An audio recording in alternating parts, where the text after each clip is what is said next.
अभी हम elastic bodies के कैरेक्टरिस्टिक देखेंगे। कैरेक्टरिस्टिक ऑफ इलास्टिक बॉडीज क्या क्या है देखिए। Okay, characteristic of characteristics of elastic bodies.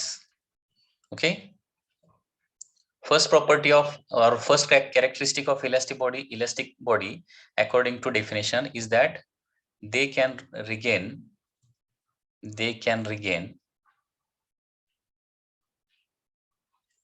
original dimensions।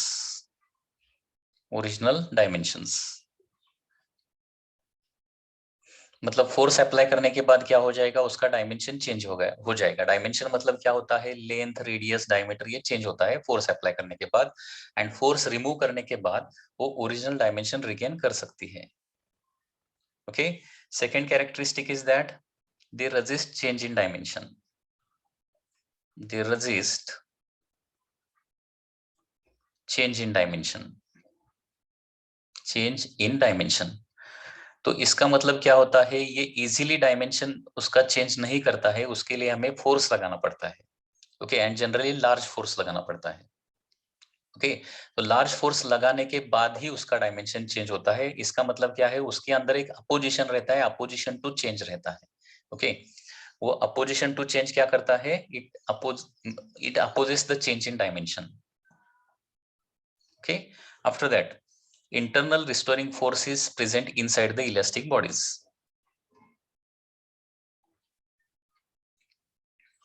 Internal restoring force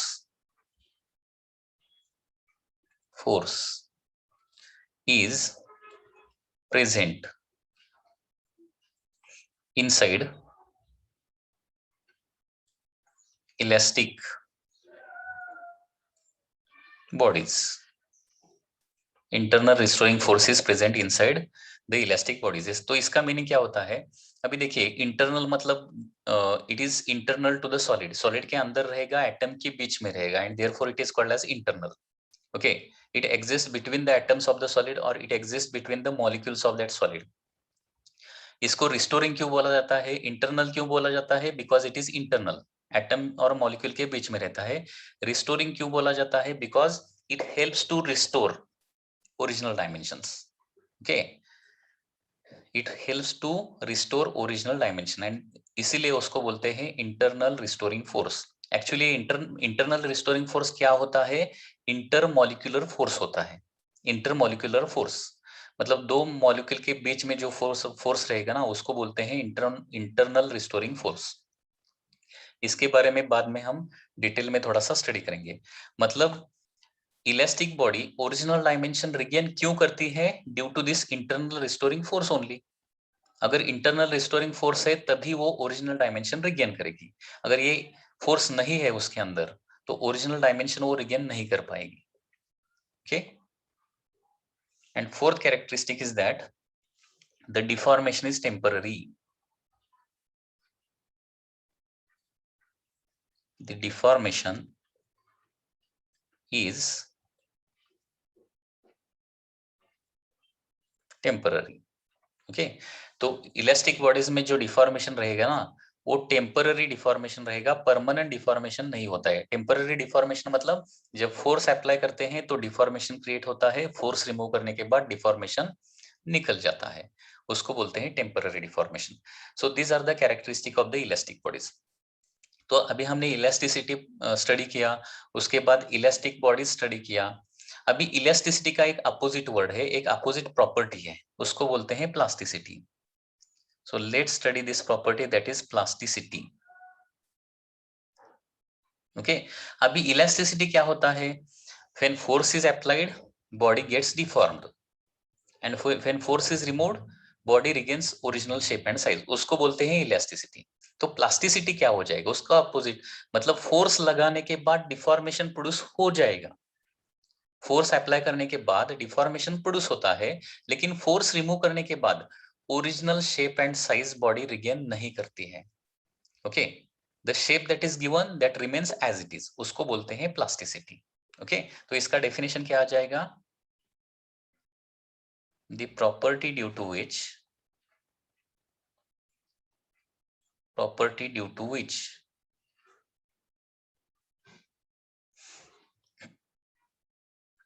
when force is applied, when force is applied, body gets deformed, body gets deformed, and when force is removed, force is removed,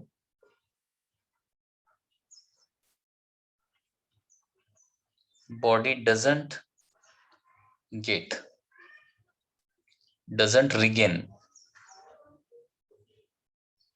body doesn't regain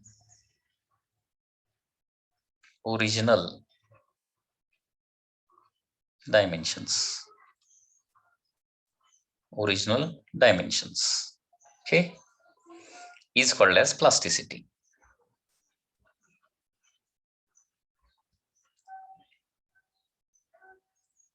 okay तो elasticity का exactly opposite property है, that is plasticity. Okay example आप देख सकते हैं plasticity का. Clay आपको पता है, मॉडलिंग क्ले के साथ आप कई बार प्ले किया होगा. तो इसमें मॉडलिंग क्ले में क्या होता है, जो शेप हम उसको देते हैं वही शेप उसमें रहता है. अगर अपने हाथ में अपने क्ले को लिया, उसको स्क्वीज किया तो उसका शेप चेंज हो जाएगा. एंड अगर फोर्स उस पर अप्लाई किया हुआ फोर्स आपने रिमूव किया, तो when force is removed the body does not regain its original shape and size, उसी शेप में रहेगी. ये जो प्रॉपर्टी है ना, तो उसको बोलते हैं प्लास्टिसिटी. ओके ये प्लास्टिसिटी प्रॉपर्टी किसको रहता है, प्लास्टिक बॉडी को रहता है, प्लास्टिक बॉडी. ओके अभी प्लास्टिक बॉडी क्या है, the body which possess the property of plasticity, the body which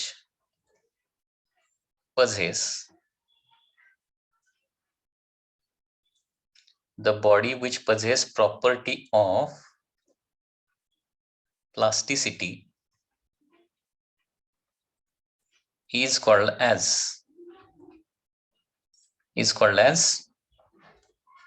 plastic body. okay मतलब जिस भी बॉडी को ये प्लास्टिसिटी प्रॉपर्टी है उसको बोलेंगे हम प्लास्टिक बॉडी. इसके एग्जांपल्स देखिए. एग्जांपल क्या है, mud is example of the plastic body, और clay is also example of the plastic body. Dough, DOUGH, dough पता है ना, मतलब जिससे हम चपाती बनाते हैं. ओके मराठीमध्ये काय म्हणतात त्याला, कणिक असं म्हणतात, कणिक, कणकीचा गोळा, dough. Okay plasticine, wax, et cetera. So these are the example of the plastic body. अभी प्लास्टिक क्या है, प्लास्टिक बॉडी नहीं है, मतलब प्लास्टिक मटेरियल जो रहता है ना, हमारे चेयर प्लास्टिक से बनते हैं, नंबर ऑफ ऑब्जेक्ट प्लास्टिक से बनते हैं, वो प्लास्टिक मतलब प्लास्टिक बॉडी नहीं लेना है, नहीं तो यहाँ पे कंफ्यूजन हो जाएगा. प्लास्टिक बॉडी मतलब प्लास्टिक से बनी हुई बॉडी, ऐसा मीनिंग नहीं लेना है, ये ध्यान में रखिए. ओके मतलब जिसको फोर्स अप्लाई करने के बाद क्या होता है, शेप चेंज होता है, एंड फोर्स रिमूव करने के बाद जो शेप आ गया है वैसा ही शेप रहने वाला है. ओके उसको बोलते हैं प्लास्टिक बॉडी. लक्ष देते का बघा, फोर्स अप्लाय केल्यानंतर जो शेप त्या बॉडीला येणार तोच शेप ऍज इट इज राहणार, that is called as plastic body. For example clay आपने लिया, उसको स्क्वीज किया, हाथ में पर्टिकुलर शेप दिया फोर्स अप्लाई करने के बाद, तो वही शेप एज इट इज रहता है. ओके या फिर पुट्टी, पुट्टी पता है ना, हम घर के अंदर लगाते हैं, वॉल पर लगाते हैं पुट्टी, उसको भी जो शेप हम देते हैं वही एज इट इज शेप रहता है. Mud, clay, putty, dough, plasticine, wax, these are example of the plastic bodies. Okay, अभी प्लास्टिक बॉडीज की प्रॉपर्टीज देखिए, एग्जांपल इसके क्या है, मतलब एग्जांपल तो हमने देखे, अभी कैरेक्टरिस्टिक ऑफ प्लास्टिक बॉडी हम स्टडी करेंगे. Okay, characteristics of plastic body.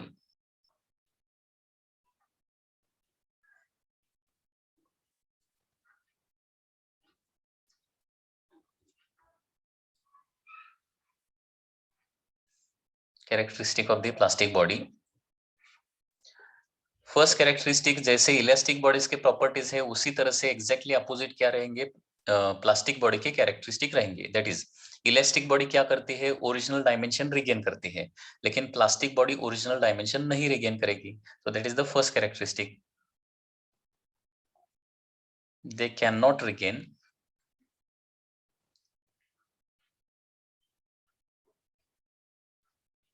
original dimensions. Original dimensions. Second, they doesn't produces any opposition to change in dimension. क्योंकि देखिए, आपने हाथ में अगर क्ले लिया तो इजीली कम फोर्स लगा के उसको डिफॉर्म कर सकते हैं. तो इसका मीनिंग क्या होता है, दे doesn't produce or they doesn't resist change in dimension. They doesn't resist change in dimension. Change in dimension. So that is the major difference between elastic bodies and plastic bodies. मतलब elastic bodies को deform करने के लिए large force लगाना पड़ता है and plastic body को deform करने के लिए स्मॉल फोर्स लगाना पड़ता है. That is the major difference between elastic bodies and plastic bodies. Elastic bodies को लार्ज फोर्स क्यों लगाना पड़ता है, because they produces opposition to change in dimension, and plastic body में वो opposition to change in dimension नहीं रहता है, opposition to change in shape नहीं रहता है, and therefore with application of small force only we can deform the plastic bodies. उसके बाद प्लास्टिक बॉडीज में इंटरनल रिस्टोरिंग फोर्स प्रेजेंट होगा क्या, नहीं होगा, क्योंकि अगर इंटरनल रिस्टोरिंग फोर्स होता है तो बॉडी ओरिजिनल डायमेंशन रिगेन करती है. तो प्लास्टिक बॉडी के बारे में क्या यहाँ पे लिख सकते हैं, characteristic, that is internal restoring force. Internal restoring force is absent in this body.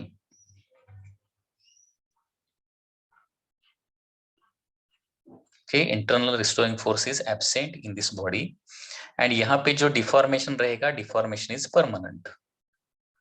Okay, so deformation is permanent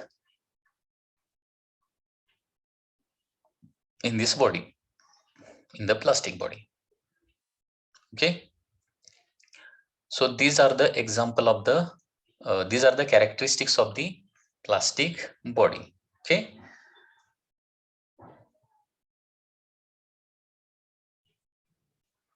अभी देखिए, कोई भी बॉडी परफेक्टली इलास्टिक या फिर परफेक्टली प्लास्टिक नहीं रहती है. For example, metal perfectly elastic body है क्या, नहीं है. परफेक्टली प्लास्टिक बॉडी है क्या, मेटल परफेक्टली प्लास्टिक भी नहीं है. ओके, तो वो कुछ परसेंट इलास्टिक रहेगा, कुछ परसेंट प्लास्टिक रहेगा. तो इसका एक मैं एग्जांपल देता हूं तो और क्लियरली आपको समझ में आ जाएगा. Suppose there is a metal rod like this. This is a metal rod and इसका सपोज ओरिजिनल लेंथ है, इसका ओरिजिनल लेंथ सपोज 50 सेंटीमीटर है. 50 centimetre is the original length. अभी क्या करूंगा, इस पर मैं स्ट्रेचिंग फोर्स लगाऊंगा. ओके, अभी स्ट्रेचिंग फोर्स लगाने के बाद क्या हो जाएगा, इसका लेंथ इंक्रीज हो जाएगा. Okay, suppose increase in length is like this. So this is the increase in length, and क्या हो गया, यहाँ पे फोर्स लगाने के बाद it has increased by suppose 1 centimetre. कुछ सर्टन मैंने फोर्स लगाया एंड फोर्स लगाने के बाद इसका इंक्रीज इन लेंथ कितना हो गया, 1 सेंटीमीटर हो गया. अभी जब तक ये फोर्स है इसका इलोंगेशन 1 सेंटीमीटर रहेगा. ठीक है, अभी फोर्स रिमूव करने के बाद अगर वो फिर से 50 सेंटीमीटर होता है, मैं क्या बता रहा हूं देखिए, फोर्स लगाने के बाद क्या हो गया है, 1 सेंटीमीटर इंक्रीज इन लेंथ हो गया। अभी फोर्स रिमूव करने के बाद वंस अगेन अगर वो ओरिजिनल लेंथ को आता है तो इसको क्या बोलेंगे हम, परफेक्टली इलास्टिक बॉडी बोलेंगे। मतलब पहले 50 सेंटीमीटर था, फोर्स रिमूव करने के बाद वंस अगेन अगर 50 सेंटीमीटर आता है तो इसको बोलेंगे परफेक्टली इलास्टिक बॉडी। ठीक है, उसके बाद फोर्स लगाने के बाद 1 सेंटीमीटर इंक्रीज इन लेंथ हो गया। अभी फोर्स रिमूव करने के बाद अगर 1 centimetre elongation as it is रहता है, 1 centimetre elongation as it is रहता है, मतलब कुछ भी अगर रिगेन नहीं करता है, तो इसको क्या बोलूंगा मैं, परफेक्टली प्लास्टिक बॉडी बोलूंगा, परफेक्टली प्लास्टिक। लेकिन रियलिटी में ये दोनों कंडीशन नहीं होती, मतलब कंप्लीट वो रिगेन भी नहीं करता है and as it is deformation permanent भी नहीं रहता है।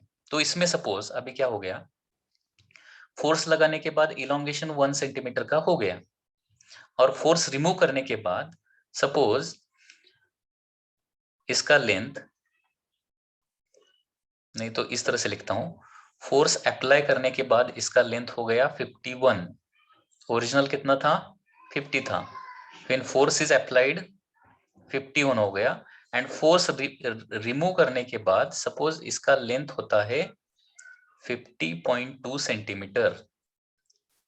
तो ये परफेक्टली इलास्टिक भी नहीं है और परफेक्टली प्लास्टिक भी नहीं है, करेक्ट ना, क्योंकि फोर्स रिमूव करने के बाद वो 50 सेंटीमीटर को नहीं रिगेन किया, उसने 50.2 को रिगेन किया है। तो इसमें क्या हो गया, डिफॉर्मेशन कितना प्रोड्यूस हुआ था यहाँ पे, डिफॉर्मेशन डिफॉर्मेशन प्रोड्यूस हुआ था 1 सेंटीमीटर का, मतलब डिफॉर्मेशन मतलब इलोंगेशन, इलोंगेशन 1 सेंटीमीटर का प्रोड्यूस हुआ था। उसमें से अभी क्या किया है, रिगेन कितना किया है, देखिए रिगेन रिगेन किया है 0.8 सेंटीमीटर, करेक्ट ना, रिगेन किया है, क्योंकि देखिए रिगेन कितना किया है, 51 लेंथ था तो 51 फोर्स रिमूव करने के बाद 51 का कितना हो गया, 50.2 हो गया, तो 51 माइनस 50.2 अगर किया तो इसमें से रिगेन कितना किया है, 0.8 सेंटीमीटर इसने रिगेन किया है। एंड यहाँ पे परमानेंट डिफॉर्मेशन कितना हो गया, परमानेंट डिफॉर्मेशन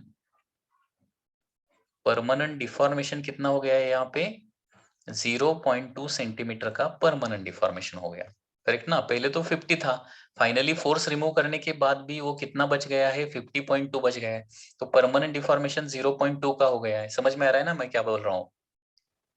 तो पहले तो लेंथ था 50 सेंटीमीटर, फोर्स लगाने के बाद 51 हो गया एंड फोर्स रिमूव करने के बाद 50.2 सेंटीमीटर हो गया। तो 1 सेंटीमीटर में से रिगेन कितना किया है उसने, 0.8 सेंटीमीटर रिगेन किया एंड 0.2 उसमें परमानेंट डिफॉर्मेशन प्रोड्यूस हो गया 0.2 सेंटीमीटर का। तो इसमें अभी इलास्टिसिटी कितना होगा, elasticity is equal to, total deformation 1 था उसमें से उसने 0.8 रिगेन किया तो इंटू 100 करूंगा, इलास्टिसिटी मतलब रिगेन डिवाइडेड बाय टोटल, इस तरह से कैलकुलेट करेंगे हम। इलास्टिसिटी की वजह से क्या होता है, डायमेंशन रिगेन करता है ना, so regain dimension divided by total deformation, तो ये कितना हो जाएगा, 80% इलास्टिक हो जाएगा। एंड इसमें प्लास्टिसिटी कितना हो जाएगा, प्लास्टिसिटी मतलब परमानेंट डिफॉर्मेशन 0.2 बन गया, ओके। किसमें 1 सेंटीमीटर में से 0.2 का परमानेंट डिफॉर्मेशन हो गया इंटू 100, मतलब क्या हो जाएगा ये, 20% प्लास्टिक हो जाएगा। समझ में आ रहा है ना।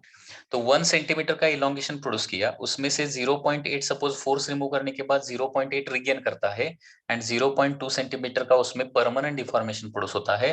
तो इलास्टिसिटी कितना ले लेंगे, 0.8 आउट ऑफ 1 सेंटीमीटर वो रिगेन करता है, सो 0.8 divided by 1 into 100, that is the elasticity. Percentage में इलास्टिसिटी आ जाएगा 80%। एंड 1 सेंटीमीटर में से परमानेंट डिफॉर्मेशन कितना प्रोड्यूस होता है, 0.2, सो 0.2 out of 1, 0.2 divided by 1 into 100, तो यहाँ पे प्लास्टिसिटी कितना हो जाएगा, 20% will be the plasticity, okay. So in this way ये जो रॉड है 80% इलास्टिक रहेगा एंड 20% प्लास्टिक रहेगा। मतलब कोई भी ऑब्जेक्ट कितने परसेंट इलास्टिक रहेगा या फिर कितने परसेंट प्लास्टिक रहेगा, ये किस पर डिपेंडेंट रहता है, फोर्स लगाने के बाद डिफॉर्मेशन कितना हो जाएगा एंड फोर्स रिमूव करने के बाद उसमें परमानेंट डिफॉर्मेशन कितना हो जाएगा। मतलब कितना रिगेन करता है। अगर कंप्लीट रिगेन करता है, 100% रिगेन करता है, 100% ओरिजिनल डायमेंशन को आता है, तो उसको बोलेंगे 100% इलास्टिक बॉडी। ओके, लेकिन 100% अगर रिगेन नहीं करता है, उसमें से कुछ परमानेंट डिफॉर्मेशन बच जाता है, तो वो some percent elastic and some percent plastic रहेगा। ओके, और इलोंगेशन करने के बाद उतना ही इलोंगेशन, मतलब फोर्स रिमूव करने के बाद भी उतना ही इलोंगेशन एज इट इज अगर रहता है, तो वो हो जाएगा 100% प्लास्टिक बॉडी। ओके, सो इस तरह से कोई भी बॉडी 100% इलास्टिक या फिर 100% प्लास्टिक नहीं होती है। Okay, so let's write all the differences between elastic bodies and plastic bodies. Okay, differences between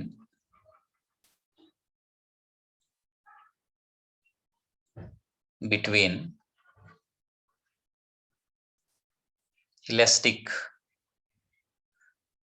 body and plastic body. Differences between elastic body and plastic body.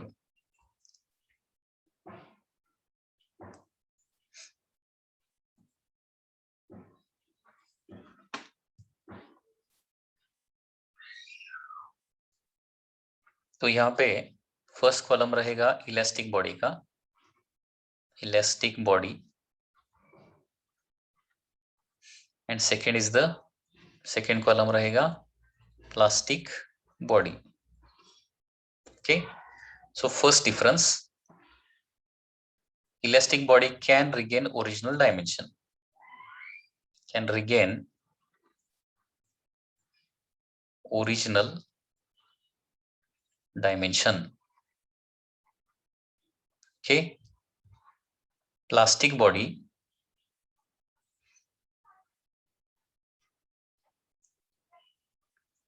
can't regain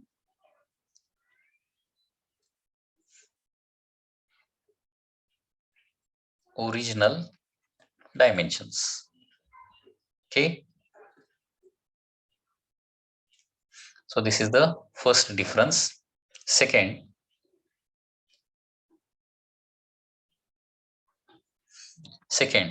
elastic body produces resistance to change. तो इसका other sentence में इसका meaning कैसे लिख सकते हैं, large force is required to deform elastic bodies, and यहाँ plastic body में क्या लिखेंगे, small force is required to deform plastic bodies. Okay, यहाँ पे large force is required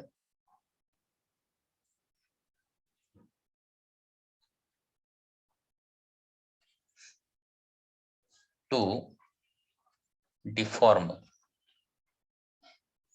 elastic bodies और इलास्टिक बॉडी। ओके, एंड यहाँ पे प्लास्टिक बॉडी में क्या करेंगे, क्या लिखेंगे, small force is required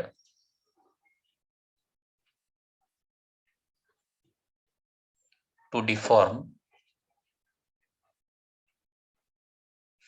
plastic body.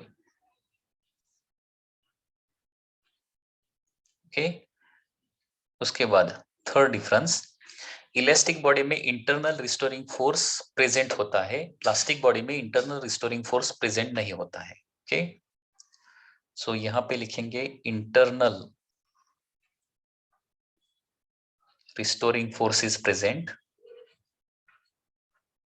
internal restoring force is present in this body. Okay, and यहाँ पे internal restoring force is absent. Internal restoring force,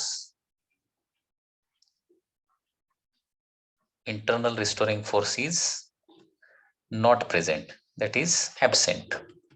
Okay, fourth, elastic body में जो भी डिफॉर्मेशन होता है वो टेम्पररी डिफॉर्मेशन होता है, मतलब फोर्स लगाने के बाद डिफॉर्मेशन होता है और फोर्स रिमूव करने के बाद वो डिफॉर्मेशन निकल जाता है। सो डिफॉर्मेशन इज टेम्पररी। ओके, तो यहाँ पे क्या होता है, deformation is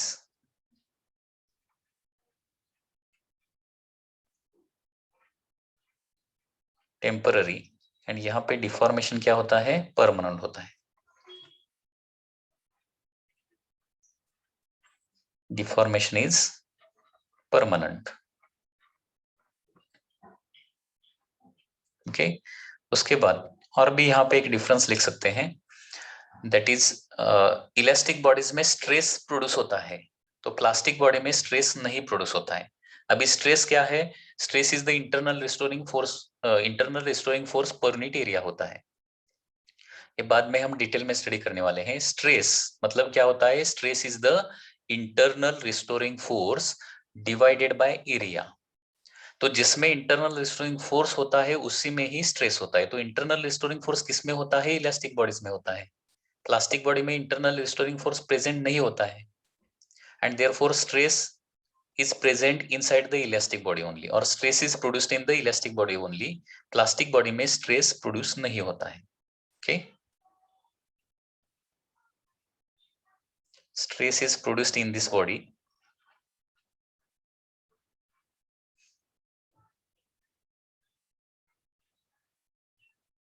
stress is produced in this body, and यहाँ पे stress is not produced,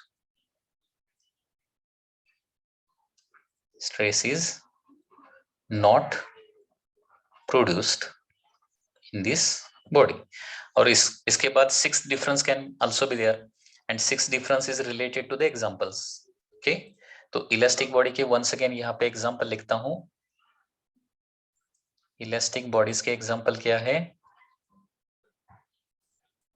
examples are rubber, उसके बाद क्या है? ग्लास को भी हम इलास्टिक बॉडी बोल सकते हैं। उसके बाद metals, all metals are the elastic bodies. Rubber, glass, metals, quartz, these are example of the elastic bodies, these are various example of the elastic bodies।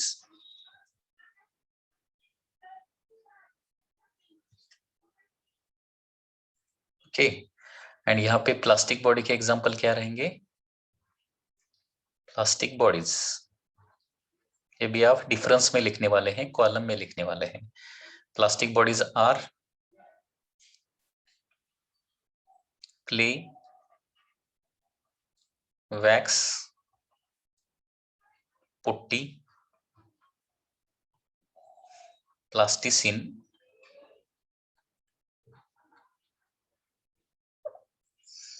Okay, dough, etcetera. These are example of the plastic bodies। मतलब यहाँ पे plastic मतलब plastic material जो है ना, actually plastic material elastic bodies में आता है। प्लास्टिक बॉडीज प्लास्टिक मटेरियल जो है ना उसको प्लास्टिक बॉडी हम नहीं बोल सकते। ओके, ये प्लास्टिसिन क्या होता है? किसी भी विंडो में जब हम ग्लास लगाते हैं ना, अगर कोई घर के विंडो में सपोज यहाँ पे ग्लास हमें लगाना है, तो ग्लास के कॉर्नर को एक गम लगाया जाता है कॉर्नर को। ओके, उसको बोलते हैं plasticine. Okay, to fix the glass into a particular window, a particular material is applied at the corners, उसको बोलते हैं plasticine. So these are differences between the elastic body and plastic body।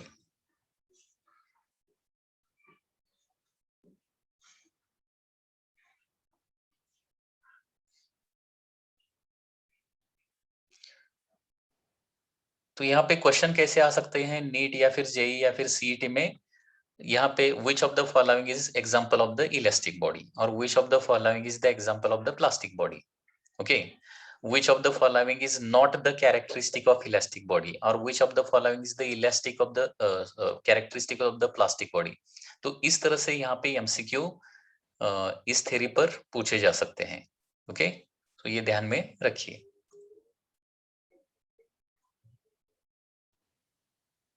अभी next concept हम study करने जा रहे हैं, that is internal restoring force. Internal restoring force.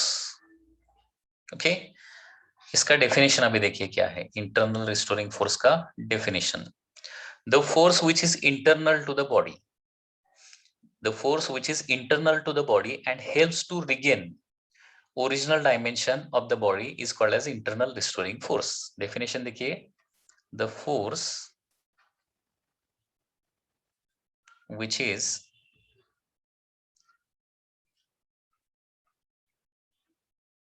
internal to body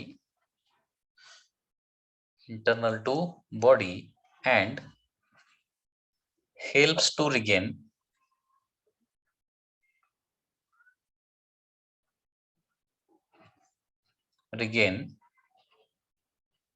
original dimensions,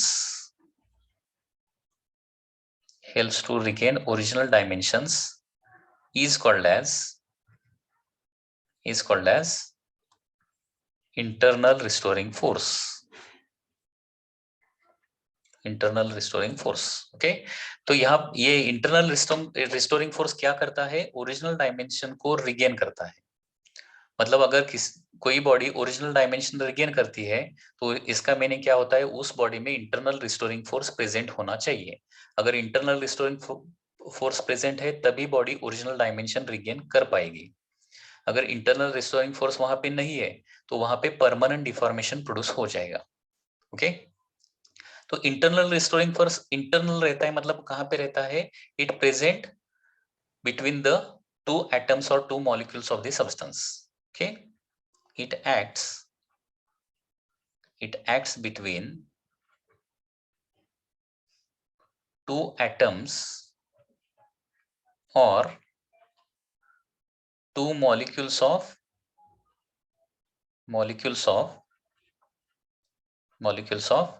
substance। Okay, substance के जो molecule है ना, दो मॉलिक्यूल के बीच में ये इंटरनल रिस्टोरिंग फोर्स प्रेजेंट होता है। अभी ये इंटरनल रिस्टोरिंग फोर्स जो है वो अट्रैक्टिव टाइप रहता है या फिर रिपल्सिव टाइप रहता है, तो internal restoring force is both attractive as well as repulsive type.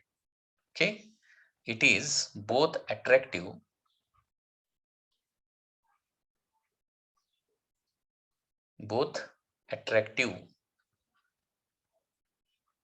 as well as repulsive type। it is both attractive as well as repulsive type। अभी internal restoring force attractive type कब रहता है और repulsive type कब रहता है, देखिए। Okay, suppose यहाँ पे दो एटम्स हैं, सॉलिड्स के दो एटम्स हैं, तो इन दो सॉलिड के एटम के बीच में एक पर्टिकुलर डिस्टेंस रहता है, उसको बोलते हैं डिस्टेंस आर नॉट, उसको क्रिटिकल डिस्टेंस भी बोलते हैं। ओके, क्रिटिकल डिस्टेंस, देखिए मैं क्या बोल रहा हूं, these are the two atoms और ये दो एटम के बीच में एक डिस्टेंस है, उस डिस्टेंस को क्या बोलते हैं, critical distance. Okay, critical distance.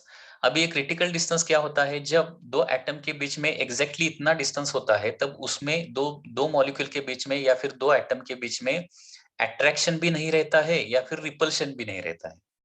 Okay, जब दो मॉलिक्यूल के बीच में क्रिटिकल डिस्टेंस जितना डिस्टेंस होता है, then at that time there is no attraction or no repulsion between the atoms or the molecules। okay, जब हम बाहर से फोर्स अप्लाई करते हैं और स्ट्रेचिंग फोर्स अप्लाई करते हैं, तो स्ट्रेचिंग फोर्स अप्लाई करने के बाद क्या हो जाएगा, this was the original distance ना, पहले तो इतना डिस्टेंस होता था, अभी स्ट्रेचिंग फोर्स लगाने के बाद इनके बीच का डिस्टेंस क्या होता है, बढ़ जाता है।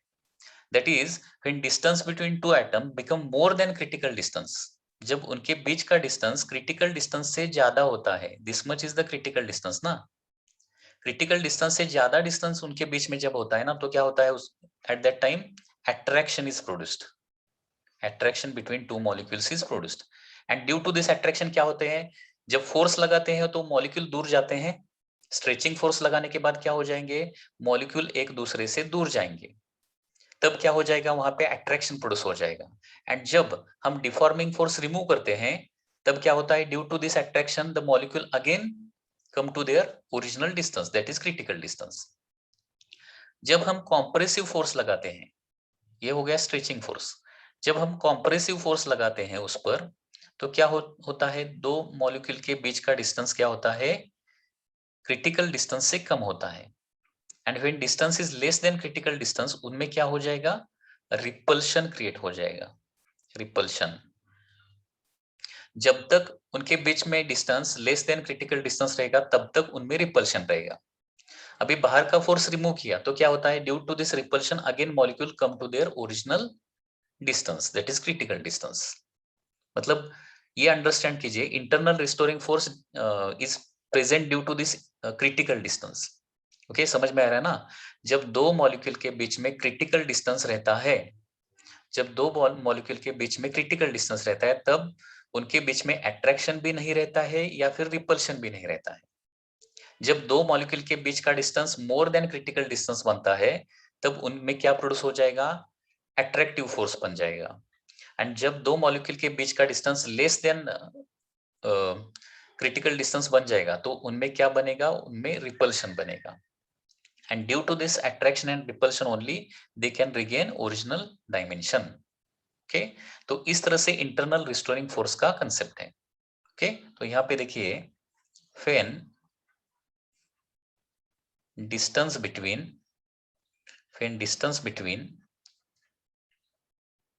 मॉलिक्यूल्स, एटम्स या फिर molecules is equal to critical distance, equal to critical distance,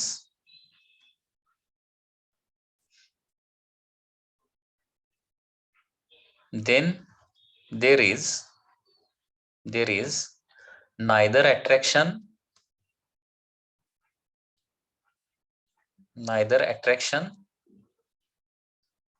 nor repulsion. Okay, and when distance is less than,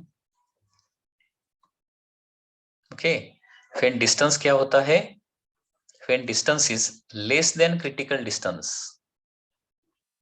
जब डिस्टेंस क्या बनेगा, दो मॉलिक्यूल के बीच का distance less than critical distance बनेगा तब क्या बनेगा, वहां पे रिपल्शन बनेगा। Okay, and when distance is more than critical distance, उनमें क्या बनेगा, अट्रैक्शन बनेगा।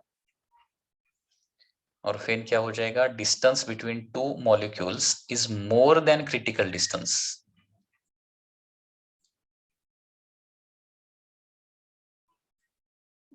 तो वहां पे क्या बनता है, उसमें अट्रैक्शन बनता है। So in this way, internal restoring force is present between the molecules.